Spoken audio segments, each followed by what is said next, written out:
দাফনের পরে আশপাশের সব কবরস্থানগুলো স্বাভাবিকভাবে রয়েছে, শুধুমাত্র একটা কবরস্থানে আকাশ থেকে রহমতের বৃষ্টি নাজিল হওয়া শুরু হয়েছে।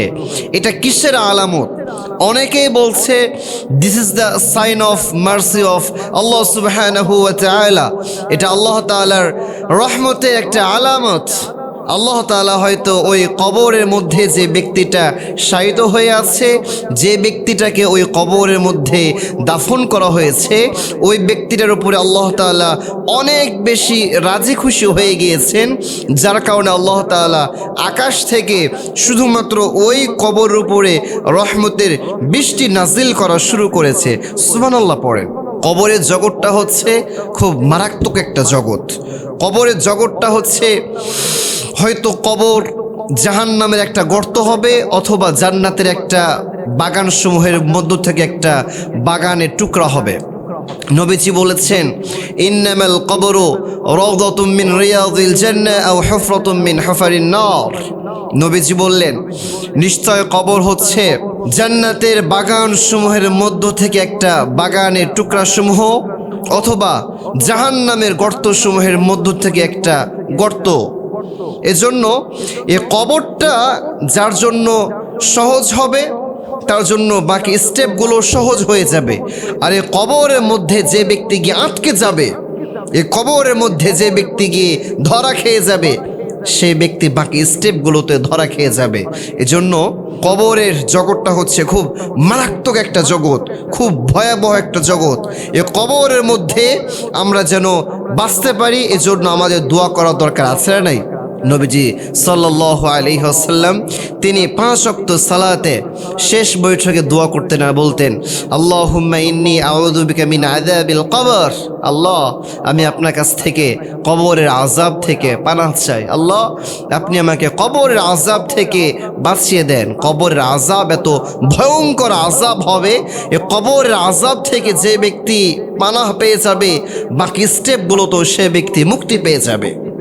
কবরের মধ্যে যখন কোনো ব্যক্তিকে শায়িত করা হয়, তখন ওই ব্যক্তির কাছে দুইজন ফেরেশতা এসে 3টা প্রশ্ন করে। সবাই বলেন তো কয়টা?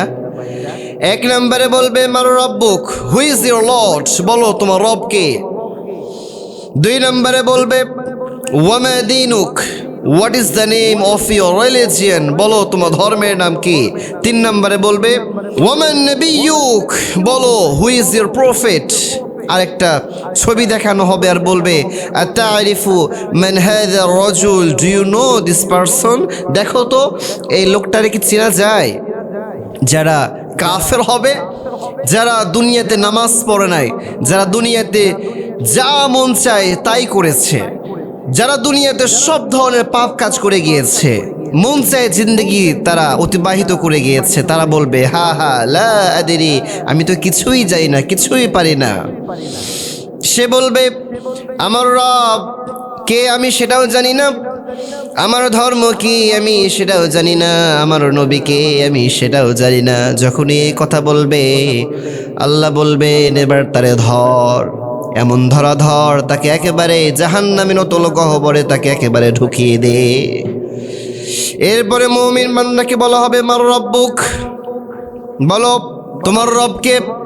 মুমিন বান্দা বলবে, রব্বি আল্লাহ, আমার রব হলো আল্লাহ। 2 নম্বরে বলবে, ওয়ামা দীনুক, what is the name of your religion, তোমার ধর্মের নাম কি বলো। মুমিন বান্দা বলবে, দীনি আল ইসলাম, আমার ধর্ম হচ্ছে ইসলাম। এরপরে 3 নম্বরে বলা হবে, বলো ওমান নবিয়ুক, হু ইজ ইউর প্রফেট, তোমার নবী কে বলো। ওই মুমিন বান্দা বলবে, আমার নবী হচ্ছে আমার কলিজার টুকরা পিয়ারা নবী মুহাম্মদুর রাসূলুল্লাহ সাল্লাল্লাহু আলাইহি ওয়াসাল্লাম। এবার 4 নম্বর প্রশ্ন মুমিন বান্দাকে করা হবে। এবার বলা হবে, বলো তুমি এই 3টা প্রশ্নের অ্যান্সার কোথায় পেয়েছো। এবার ওই মুমিন বান্দা বলবে, আমি এই 3টা প্রশ্নের অ্যান্সার পেয়েছি কোরআন এবং সুন্নাহর আলোকে। সুবহানাল্লাহ পড়েন।